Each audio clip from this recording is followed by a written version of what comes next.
Well, let's get rolling here with some humor to bring us some smiles, chuckles, maybe even a belly laugh or two.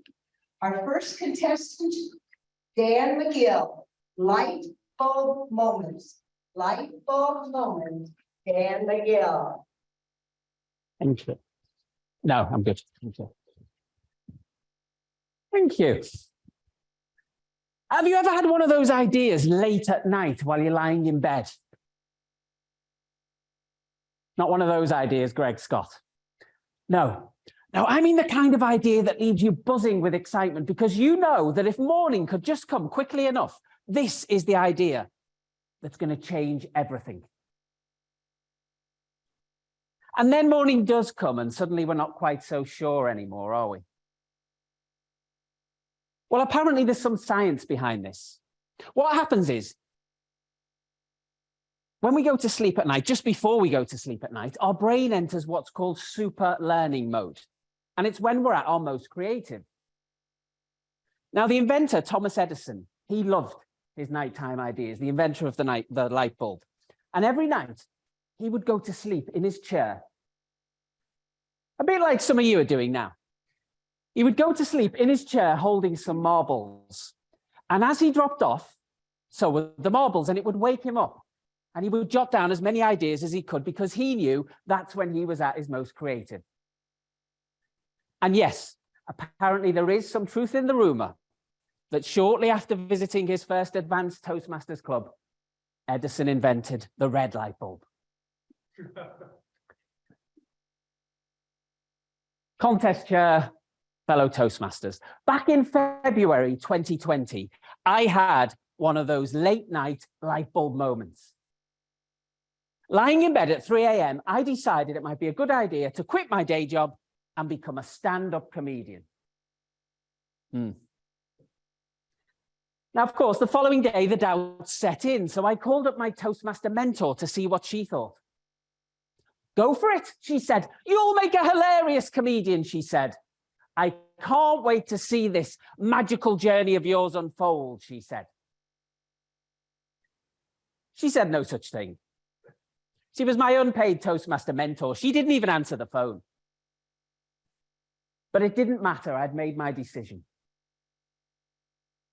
12 to 18 COVID-filled months later, I got my first gig at an open mic night in London. And it went something like this.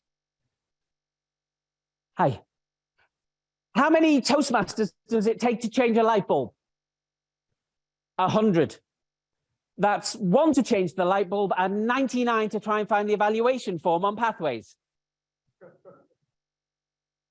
What's that say? You don't know what Toastmasters is? Oh, okay. What about this one? Why did all the Toastmasters stay at home? Because they'd got so used to having high bread. It didn't go well. But afterwards, a lady came up to me. She said, Dan, I would love to book you for a charity night I'm running in London next month. Well, I agreed. We exchanged details.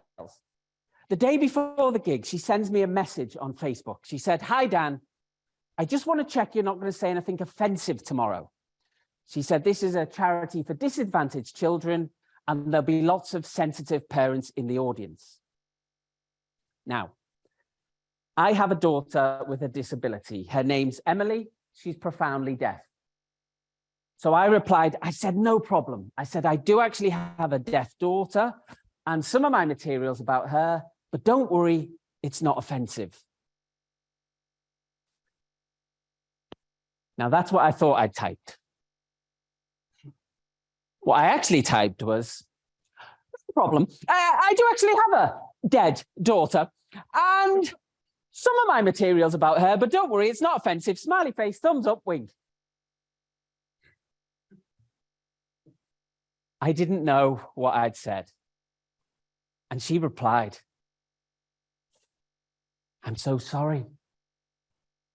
That's just the worst thing that can happen to a parent. But I didn't know. And I replied, no, not at all. We've always tried to make light of it. Even on the day we found out. We all went to Pizza Hut. She replied again. Do you mind if I ask how it happened? I said, we don't know. I said, we didn't even notice for the first 6 months. It was only when we were calling her and she was completely unresponsive, we got suspicious. As soon as I realized my mistake, I made a full Facebook apology. You know the apology we all make on Facebook when we've done something wrong. I said, I'm very sorry. My account was hacked. Please ignore anything you've heard from me in the last 24 hours. 12 months on, and I'm back at the day job. But I'm still doing the comedy too. I love it. I know I'm never going to be a professional stand-up comedian, of course not. But in a world where everything's about reaching the destination as quickly as possible, isn't it nice to just enjoy the journey sometimes? If you think about it, it's a lot like sleep itself. We don't go to sleep at night just to get through to the next morning, do we? We sleep to rest, to grow, to dream. And those dreams, those ideas, those crazy, exhilarating ideas that can often seem so silly when we wake up the next morning. But what if they're not so silly? What if they just feel it when the sun comes up and we let the self-doubt creep in? What if, just like Thomas Edison, yes, you might be losing your marbles. Or you might also be stumbling across your very own light bulb moment. Why not go on the journey anyway? And that reminds me, I did have another great idea last night, so I'm going to call up my Toastmaster mentor and let her know. Yes, it's a phone as well. Yes. Hello? Yep. It's Dan. Dan Magill. Dan Magill, Toastmasters. Yeah. Oh. Well, you gave me your number. Okay. No, I won't bother you again. No, I'll delete your number. Okay. All right. Thank you, Connie. Yeah. Sorry, Miss Jameson. Okay. Contest chair. Thank you, Dan.